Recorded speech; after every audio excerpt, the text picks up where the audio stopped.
Hello guys, आज आपण जात आहोत मुंबई टू कोल्हापूर। तर आम्ही पकडले आहे महालक्ष्मी आणि आज मला एक ट्रेनमधला हॅक सुद्धा कळाला आहे। नंबरचं जे डॉट दिसतात ते अंध व्यक्ती म्हणजे ब्लाइंड पीपलसाठी आहे। मी ट्रेन छत्रपती शिवाजी महाराज टर्मिनस येथून पकडली होती। रेल रेस्टो या ॲपद्वारे आम्ही आमचं जेवण मागवलं होतं। ते कल्याण येथे आम्हाला आमचं जेवण भेटलं। रात्रीची गाढ झोप घेऊन आम्ही सकाळी 7:15 कोल्हापूर स्टेशन येथे पोहोचलो। कोल्हापूर स्टेशन येथून आम्ही जात आहोत ज्योतिबा मंदिर येथे। तेथून आम्ही आमची प्रायव्हेट गाडी बुक केली होती। आज आपण जाणार आहोत श्री महालक्ष्मी दर्शनासाठी आणि ज्योतिबा दर्शनासाठी। कोल्हापूर स्टेशनच्या जवळच असलेल्या सहारा हॉटेलमध्ये आम्ही अंघोळ करून श्री महालक्ष्मी दर्शनासाठी निघालो।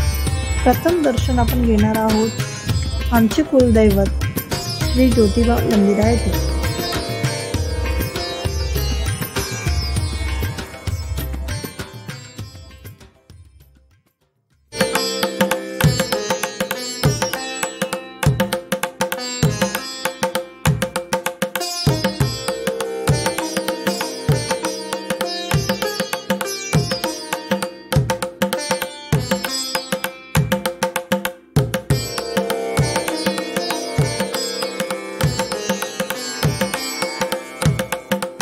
तर गाईज आपण पोहोचलो आहोत ज्योतिबा मंदिर येथे। ज्योतिबा डोंगर परिसर हा निसर्गाच्या सौंदर्यात नटलेला आहे।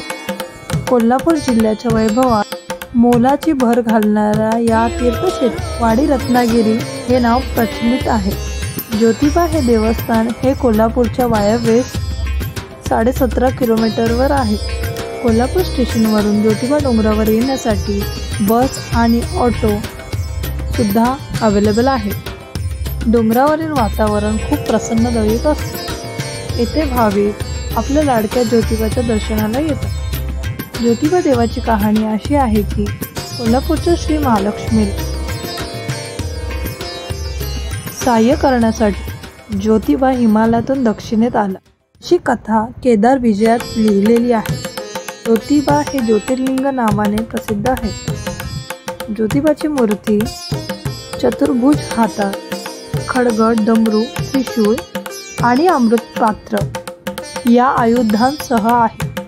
अश्व हे त्यांचे वाहन आहे। धर्म रक्षणार्थ अवतार पुरुष जन्म घेतात अशी एक समजूत आहे।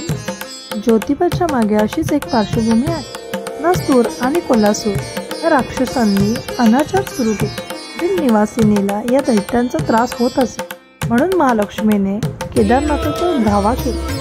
तेव्हा केदारनाथांनी ज्योतिबाचे लोक घेऊन त्यांचा नायनाट केला।